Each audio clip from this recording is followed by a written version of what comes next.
আসসালামু আলাইকুম রহমতুল্লাহ। প্রিয় সুদী কাছে দূরে দেশ ও প্রবাসী যে যেখান থেকে দেখছেন, আপনাদের সকলকে আজকের এই বিশেষ আলোচনায় স্বাগত। আজকে মূলত আবু তোহা মোহাম্মদ আদনান এবং তার সাবেক স্ত্রী এবং বর্তমান স্ত্রী সাবিকুন নাহার, তাদের মাঝখানে তালাক হলো। এরপরে আবার তারা বিবাহ বন্ধনে আবদ্ধ হলো, বোধহয় 1 মাস অন্তর গিয়েই এই বিবাহটা হলো। তো এই বিষয়টা আসলে এখানে আমাদের শিক্ষা কি, এবং এর আগে তারা যে ঘটনাবহুল বিষয়গুলি সামনে আনলেন সেগুলি কতটা যৌক্তিক, এই বিষয়টা নিয়ে আলোচনা করব। শেষ পর্যন্ত সাথে থাকবেন এবং আপনাদের মূল্যবান মতামত অবশ্যই কমেন্টে জানাবেন। তো আমরা দেখেছিলাম যখন সাবিকুন নাহারের ভিতরে আবু তোহা মোহাম্মদ আদনানের কিছু ঝামেলা হচ্ছিল, তখন অনলাইনে বেশ গরম সরব ছিল। আবু তোহা মোহাম্মদ আদনান হয়তো খুব বেশি খোলাসা করেননি, এক দুটো পোস্টের মাধ্যমে সামান্য কিছু ইঙ্গিত তিনি দিয়েছেন, কিন্তু তার স্ত্রী এই বিষয়টা যথেষ্ট সামনে আনার চেষ্টা করেছেন। তো তিনি যখন সামনে এনেছেন, মানুষ সেটা দেখেছে, বিভিন্ন মিডিয়াতে কথা বলেছেন, এমনকি ফেস দ্য পিপলেও সম্ভবত তিনি কথা বলেছিলেন, যেটা সারা বাংলাদেশ ছাড়িয়ে আন্তর্জাতিক ভাবে যে বাংলা ভাষাভাষী রয়েছেন তারাও হয়তো এই ভিডিওগুলি দেখেছেন। তো এখানে আসলে আমাদের শিক্ষাটা কি? কয়েকটা শিক্ষা আছে। প্রথমত, আপনি যখন কারো সাথে কোনো বিবাদে জড়াবেন, আপনার ধারণার এভাবে যেন বলবৎ কখনোই না হয় যে তার সাথে আমার সারা জীবনের সম্পর্ক শেষ হয়ে যাচ্ছে, বরং সম্পর্ক যেন সারা জীবনের জন্য শেষ না হয় সেই পয়েন্টটা অন্তত রাখা। আপনি কথায় কর্মে এমন কোনো অবস্থা তৈরি না করা যেটা পরবর্তীতে আপনাকে লজ্জিত হতে হয়। তো ওই সময় আমরা দেখেছিলাম আবু তোহা মোহাম্মদ আদনানের স্ত্রী সাবিকুন নাহার যেই বিষয়গুলি সামনে এনেছিলেন, সেগুলি একান্তই কিছু ছিল তাদের পারিবারিক বিষয়, আর কিছু ছিল মানে যেগুলি প্রকাশযোগ্য নয় এমন কিছু বিষয়কে সামনে এনেছিলেন, এবং কিছু ছিল ধারণাবশত কথা, যেগুলো আমি আগে একটি ভিডিও করেছিলাম, যে ভিডিওটি অনেকটাই ভাইরাল হয়েছিল। সেই ভিডিওতে স্পষ্ট করেছিলাম যে কতটুকু কথা বলা যাবে, কতটুকু বলা যাবে না। যখন কোনো বিবাদ হয় স্বামী স্ত্রীর ভিতরে, তাহলে কোরআনের বর্ণিত কিছু ফর্মুলা রয়েছে, তার বাইরে আমাদের যাওয়ার সুযোগ নেই। যেহেতু আমরা মুমিন দাবি করছি, মুসলিম দাবি করছি নিজেদেরকে, অবশ্যই আমাদেরকে কোরআনের যেই বর্ণিত ফর্মুলা সেটাকেই অনুসরণ করতে হবে। তো কোরআনের বর্ণিত ফর্মুলাটা কি? সেটা হচ্ছে প্রথমত আপনাকে দুইজন, এর আগে তো অনেক আছে, প্রথম তাদের শাসন করা, এরপরে হালকা প্রহার করা, বিছানা আলাদা করা, এগুলি তো আছেই। এরপরে যখন তুমুল আকার ধারণ করবে, যে যখন আপনি নিজে সেটাকে কন্ট্রোল করতে পারতেছেন না, তখন দোনো ফ্যামিলি থেকে দুইজন মধ্যস্থতাকারী বা সালিস, যেটাকে বলে আমরা সালিশ বলি বাংলায়, এরকম দুইজন সালিশ নির্ধারণ করা, যারা ইচ্ছা যদি তাদের সততা থাকে এবং আল্লাহ তাআলা যদি চান, তাহলে এই সালিশের মাধ্যমে অনেকটা মীমাংসা হয়ে যায়। সেটা যদি না হয়, এর পরের বিষয়টা হচ্ছে আপনি আদালতের দ্বারস্থ হতে পারেন, এবং আদালতে গেলে তখন আপনি আপনার যেই অবস্থাটা, অর্থাৎ আপনার প্রতিপক্ষের বিপক্ষে যেই বক্তব্যগুলি সেগুলি আপনি দিতে পারেন নিঃসন্দেহে। তাতে কোনো সন্দেহ ছিল না বা সন্দেহ নেই, এই বিষয়টা আমি তখনও বলেছিলাম। কিন্তু যখন কোনো সমস্যা আমাদের পারিবারিকভাবে হবে বা সামাজিকভাবে হবে, সেই সমস্যাগুলি মানুষের কাছে বলা, যে এই সমস্যাগুলি জানলে কোনো লাভ নেই, এই গ্যাঞ্জাম সংক্রান্ত সমাধানের কোনো পথ আসবে না, তার কাছে বলা শুধুমাত্র দোষ ত্রুটি বর্ণনা করার জন্য, সেটা নিঃসন্দেহে হারাম একটা কাজ। যেটা ওই সময় হয়েছিল, অবশ্যই এটা হারাম, তিনি এটার থেকে উইথড্র করা দরকার, এবং এই বিষয়টা আমার মনে হয় খোলাসা করা দরকার, যে আমি যেটা করেছিলাম ভুল করেছিলাম সেটা তার ক্লিয়ার করা দরকার। এটা একটা একটা পয়েন্ট, এটা আমাদের সকল মুমিনের এই সিফাতটা আসা দরকার, গুণটা আসা দরকার, যে পারিবারিক যখন কোনো সমস্যা হবে, বিবাদ হবে, সেটা যেন আমরা ঢালাওভাবে এভাবে অনলাইনে নিয়ে না আসি। কারণ প্রত্যেকটা মানুষ তাদের জীবনের খুঁটিনাটি বিষয় থাকবেই, সমস্যা থাকবেই, সমস্যার ঊর্ধ্বে কেউ নন। তো সমস্যা যখন থাকবে, সেই সমস্যাকে সামনে আনার কোনো কারণ নেই। সমস্যা কার সামনে আনবেন? যে সমাধান করতে পারবে, যে সালিশ অথবা যে বিচারক অথবা আল্লাহ তাআলার কাছে আপনি ক্রন্দন করে বলতে পারেন শেষ রাত্রে নামাজের ভিতরে, সেটা হবে উত্তম পন্থা। দ্বিতীয় যে পয়েন্টটা আমি আলোচনা করতে চাচ্ছি, সেটা হচ্ছে যে তিনারা যে ছাড়াছাড়ি হয়ে গেল, ছাড়াছাড়ির বোধহয় 1 মাস অন্তরে আবারও তারা দ্বিতীয় বিবাহ করলেন। এই বিবাহটা নিয়ে একটা প্রশ্ন আসতেই পারে সাধারণ সমাজ থেকে, যে এই জায়গায় তো আমরা হিলা বাহানা দেখলাম না, বা এই তালাক হয়ে যাওয়ার পরে, তালাক হয়ে যাওয়ার পরে যে 3 মাসের একটা ইদ্যত, সেই 3 হায়েজ বা 3 তুহুর, সেই ইদ্যতটা এখানে পালন করা হলো না। তো এটা কিভাবে কি হলো? এই বিষয়টাই আমি মূলত আজকে আমি মূল টপিকস হিসেবে রেখেছি। এই বিষয়টা সামনে রেখেই আমি বাকি আলোচনাটা করবো ইনশাল্লাহ। আমাদের এই বর্তমান যুব সমাজ সবচেয়ে বড় যেই জায়গাটা আমরা ভুল করে থাকি, আমরা মনে করি যে তালাক বোধ হয় 3টা দিয়েই শুরু, 3টার কম বোধ হয় তালাক হয় না। এই মাসলাগুলি আমরা না জানার কারণে, আমাদের অজ্ঞতার কারণে, আমাদের জাহালাতের কারণে মূলত আমাদের সমাজে যেই দুর্ঘটনাগুলি ঘটে, যেই সমস্যাগুলি তৈরি হয়, যে আমরা একসাথে যে কেউ তার স্ত্রীর সাথে সমস্যা হলেই 3 তালাক দিয়ে দেয় এবং এই 3 তালাকের পরে আর ফেরত আসার কোনো সুযোগ তাদের ভিতরে থাকে না। যে কারণে আমরা সমাজে বিভিন্ন বাহানা খুঁজি, হিলার কথা শুনি।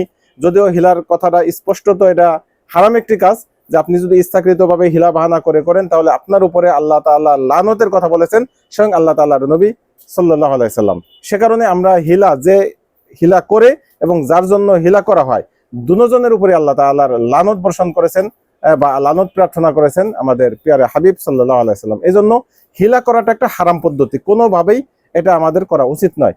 তবে আমাদের যে বিষয়টা, যে তালাকের কিছু পদ্ধতি আছে, আপনি কোরআনে এই বিষয়টা স্পষ্ট করে বলে দিয়েছেন যে কোরআনের যে বর্ণিত তালাকের পন্থা, আপনার যখন বনিবনা হবে না, সালিশের মাধ্যমে কোনো কাজ হলো না, সর্বশেষ যে বিষয়টা আপনি সামনে আনবেন সেটা হচ্ছে আপনি এক তোহরের ভিতরে একটা তালাক দিয়ে দিবেন। যখন তার হায় শেষ হবে, পবিত্রতা আসবে, তখন আপনি তাকে একটা তালাক দিয়ে দিবেন। এই তালাক দেওয়ার পরে আপনি তার সাথে আর কোনো মেলামেশা করবেন না, এভাবে 1 মাস গমন করবে। যদি এর ভিতরে তার সাথে মেলামেশা করেন তাহলে আপনার কি হয়ে যাবে, বিবাহটা আবার রুজু হয়ে যাবে। যেহেতু আপনি 1 তালাকে রাজি দিয়েছেন, বাইন এখনো দেননি, বাইনের অপশন আমি পরে বলছি। তো 1 তালাকে রাজি দিলে, পবিত্র অবস্থায় দেওয়ার পরে যদি আপনি এর ভিতরে মিলিত হয়ে যান তাহলে 1 তালাকটা বাতিল হয়ে যায়, বলতে ফেরত চলে আসে। কিন্তু 1 তালাক কার্যকর হয়ে গেছে, আপনি তখন আর 2 তালাকের মালিক থাকতেছেন। দ্বিতীয় তোহরে যদি সেম একই ঘটনা ঘটে, আপনি দ্বিতীয় তোহরে আবারও একটা তালাক দিয়েছেন কিন্তু আবারও হয়ে গেছে, তার সাথে মেলামেশা হয়ে গেছে, তখন আপনাকে দ্বিতীয় তালাকও পতিত হয়ে গেছে, কিন্তু নতুন করে আর বিয়ে করতে হচ্ছে না, আপনাদের ভিতরে সাংসারিক এখনো বলবৎ আছে। তৃতীয় তোহরে গিয়ে যদি চূড়ান্ত ভাবে আবারও 3য়বার তালাক দিয়ে দেন তাহলে এই স্ত্রী আপনার জন্য আজীবন কিয়ামত পর্যন্ত আপনার জন্য হারাম থাকবে, যতক্ষণ না এই মহিলা অন্য কোনো স্বামী গ্রহণ করবে, সেই স্বামী মারা যাবে বা সেই স্বামী থেকে তালাক হয়ে যাবে। এরপরে আপনি হয়তো তার সাথে আবার দ্বিতীয়বারে বিবাহ বন্ধনে আবদ্ধ হতে পারেন, এটা 3 তালাকের পরে গিয়ে।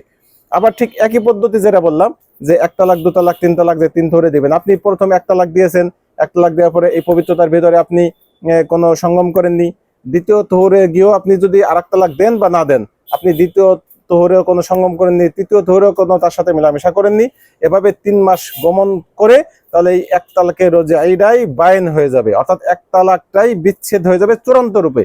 অর্থাৎ আপনি তালাক দিয়েছেন একটা, কিন্তু চূড়ান্ত বিচ্ছেদ হয়ে গিয়েছে। এখন কি করা যাবে, ওই মহিলা অন্যত্র বিবাহ করতে পারবে, আপনি নিজেও বিয়ে করতে পারতেছেন, কোনো সমস্যা নেই। কিন্তু এই জায়গায় একটা ফায়দা যেটা থাকতেছে, যে পরবর্তীতে যদি আপনারা মনে করেন যে আপনাদের বনিবনা যেটা আগে ভুল বোঝাবুঝি ছিল সেটা ভুল বোঝাবুঝির অবসান ঘটেছে, অথবা আপনাদের বাচ্চা কাচ্চার জন্য কিছু স্যাক্রিফাইস করে, এই পক্ষ অপক্ষ দুনো পক্ষ স্যাক্রিফাইস করে আবার মিলিত হতে চান, সেই ক্ষেত্রে হিলা বাহানার কোনো প্রয়োজন পড়ে না, আপনারা নতুন করে শুধু বিবাহ বন্ধনে আবদ্ধ হলেই হয়ে যায়। এই হচ্ছে একটা পদ্ধতি, যে আপনি যদি 1 তালাক দেন, 1 তালাক দেওয়ার পরে সেই ইদ্যত পার হয়ে যায়, তখন 1 তালাকটাই বাইন হয়ে যায়। 1 তালাক বাইন হয়ে গেলে তখন আপনি নতুন করে তাকে বিয়ে করলেই হবে, কোনো হিলা বাহানা লাগবে না। এছাড়া আর একটা পদ্ধতি হচ্ছে, আপনি 1 তালাক তাৎক্ষণিকভাবে বাইন দিতে পারেন। কেউ যদি তার স্ত্রীকে সাথে সাথে বলে যে সে 1 তালাকে বাইন, এই 1 তালাক বাইন বলে সে তাৎক্ষণিকভাবে বিবাহ বিচ্ছেদ চূড়ান্ত রূপে বিবাহ বিচ্ছেদ হয়ে যাবে, তখন আপনাকে এই তোহরতের ভিতরে বা 1 মাসের ভিতরে বা ইদ্যতের ভিতরে আপনি তাকে আর গ্রহণ করতে পারবেন না, যতক্ষণ না বিবাহ বন্ধনে আবদ্ধ হবেন। অর্থাৎ নতুন করে আপনি যদি আবার তার সাথে সংসার করতে চান, নতুন করে আবারও তার সাথে আপনাকে বিবাহ বন্ধনে আবদ্ধ হতে হবে। সেই ক্ষেত্রে যে আগের যে সূরাতগুলি বললাম, যে আপনার 1 তালাক যে পতিত হয়েছে বা 2 তালাক পতিত হয়েছে, 1 তালাকের মালিকার পরে আপনি থাকবেন না। আপনি নতুন বিয়ের পরে আপনি বাকি যে তালাক, অর্থাৎ 2 তালাক অথবা 1 তালাক, যে তালাকগুলি থাকতেছে সেই তালাকগুলির মালিকানা থাকবে। এই তালাকগুলি পতিত হয়ে গেলে চূড়ান্ত বিচ্ছেদ হয়ে যাবে আপনার। আর একটা প্রকার হচ্ছে হলো খোলা তালাক। খোলা তালাকটা মূলত মেয়ে পক্ষ দিয়ে থাকে, যেটা মূলত আদনান সাহেবের স্ত্রীর সাথে ঘটেছে। অর্থাৎ আদনান সাহেবের স্ত্রী তিনি স্বেচ্ছায় নিজের উপরে তালাক নিয়েছেন, খোলা তালাক যেটাকে বলে। খোলা তালাক বিভিন্ন ভাবে হতে পারে, দেন দরবারের মাধ্যমে হতে পারে, অর্থাৎ টাকা লেনদেনের মাধ্যমে হতে পারে, যেটা আমরা ইসলামের ভিতরে পাই, কোরআনের ভিতরে আছে, যে যদি ওই পুরুষ সে যে মহিলাকে টাকা পয়সা দিয়েছে তার থেকে কিছু ফেরত নিতে চায়, সেটাও সে শর্ত করতে পারে। অর্থাৎ পুরুষ যদি বলে যে তোমাকে আমি যে দেনমোহর দিয়েছি, এই দেনমোহরের টাকা তুমি যদি আমাকে ফেরত দিয়ে দাও, তাহলে আমি তোমাকে 1 তালাকের ক্ষমতা দিলাম, খোলা তালাকের। এই শর্তে যদি বা মহিলাই যদি প্রস্তাব দেয় যে আমি আপনি আপনার কাছে যে আমি এটা পাই, দেনমোহরের টাকা পাই, এই টাকাটা আমি মওকুফ করে দিলাম, অথবা আমি আপনার থেকে যে দেনমোহর বাবদ টাকাটা নিয়েছি এই টাকাটা আমি দিয়ে দিব, এই বিনিময়ে আপনি আমাকে খোলা তালাকের সুযোগ দিয়ে দেন।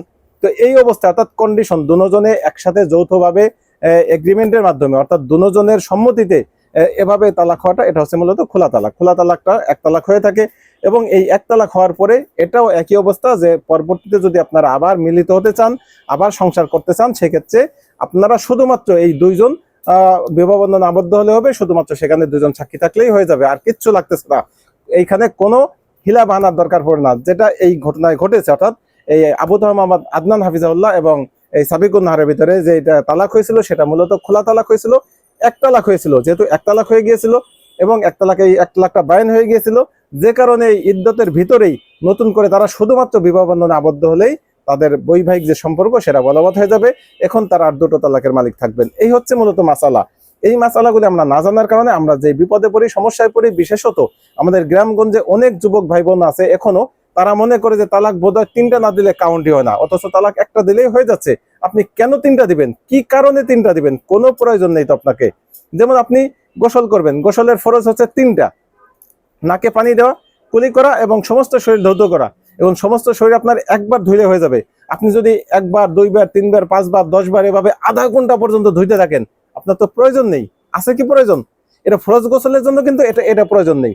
যদি আপনার গরমের কারণে, যে গরম কমানোর জন্য, আপনি একটু শীত অনুভব করার জন্য গরমের দিনে আপনি অনেক দীর্ঘ সময় গোসল করেন, সেটা ভিন্ন প্রসঙ্গ। কিন্তু ফরজ আদায়ের জন্য আধা ঘন্টা, 1 ঘন্টা বা 20 বার, 30 বার পর্যন্ত পানি ঢালা, এটা কোনো প্রয়োজন নেই। পুরা শরীর একেবারে সম্পূর্ণরূপে সকল জায়গায় যদি একবার পানি প্রবাহিত হয়ে যায়, বাস আপনার ফরজ গোসল হয়ে যাবে। এটাই হচ্ছে মূলত মাসালা। ঠিক তেমনি ভাবে তালাক 3টার সুযোগ দিয়েছে স্বামীকে, কিন্তু 3 তালাক মানে 3 তালাক দিলেই তালাক হবে, বিষয়টা এরকম না। এই বিষয়টা স্পষ্ট থাকতে হবে সকলের, এবং প্রত্যেকটা মুমিনদের, প্রত্যেকটা যুবকের আমার মনে হয় তারা বিবাহ বন্ধনে আবদ্ধ হওয়ার আগে অন্তত তালাকের মাসলাটা তাদের জন্য জানাটা ফরজ। আল্লাহ রাসূল সাল্লাল্লাহু আলাইহি ওয়াসাল্লাম বলেছেন যে তলাবুল ইলমি ফারিদাতুন আলা কুল্লি মুসলিম, যে প্রত্যেক নরনারীর উপরে এলমেদিন অর্জন করা, এলমেদিন শিক্ষা করা এটা ফরজ। তো যেহেতু এলমেদিন শিক্ষা করা ফরজ করেছে, কোন এলমেদিন? যে এলমেদিন আপনার প্রয়োজন, যেটার জন্য আপনার সমস্যা তৈরি হবে। অর্থাৎ আপনি যেই কাজ করবেন, নামাজ, রোজা, হজ, যাকাতের এলেম সকলেরই লাগবে, সাথে আপনি যেই প্রফেশনে থাকবেন সেই প্রফেশনের এলেমও আপনাকে অর্জন করতে হবে। ঠিক আমাদের জরুরত যেই কাজগুলি, যেমন বিবাহ শাদী, এগুলি আমাদের প্রত্যেকের দৈনন্দিন কাজের সাথে জড়িত, এই এলেমটা আমাদের সকলের জরুরি।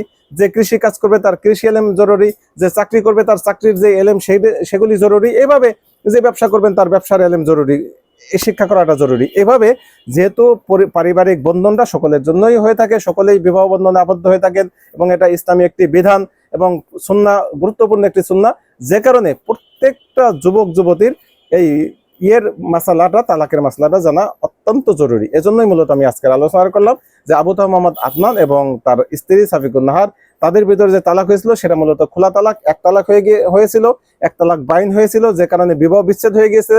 এখন তারা নতুন করে আসতে চাইলে তাদের নতুন করে বিবাহ বন্ধনে আবদ্ধ হতে হবে। এখন তারা 2 তালাকের মালিক থাকবেন, এবং তাদের যেহেতু মাত্র এক তালাক হয়েছে, অন্য কোনো পুরুষের সাথে ওই স্ত্রীর বিবাহ দরকার পড়ে নাই, এবং কোনো হিলা বাহানার খোঁজারও প্রয়োজন পড়ে নাই। এটাই হচ্ছে একজন আলেম, একজন জাহেলের মধ্যে পার্থক্য। একজন জাহেল তারা শুরু করে 3 তালাক দিয়ে, একজন আলেম তারা 1 তালাক দিয়েই ক্ষান্ত হয়ে যায়, যাতে পরবর্তীতে রাস্তা খোলা থাকে। আল্লাহ তাআলা আমাদের সকলকে সঠিক বুঝদান করুক, এবং এই পারিবারিক যে বন্ধন সেটা যেন অটুট থাকে, এবং পারিবারিক যে মাসালাগুলি সেগুলি যেন আমরা সকলেই জানতে পারি, সকলেই বুঝতে পারি, সেই তৌফিক আল্লাহ তাআলার কাছে চেয়ে আজকের মতো শেষ করছি। ভালো থাকবেন, আল্লাহ হাফেজ। আসসালামু আলাইকুম ওয়া রাহমাতুল্লাহি ওয়া বারাকাতুহু।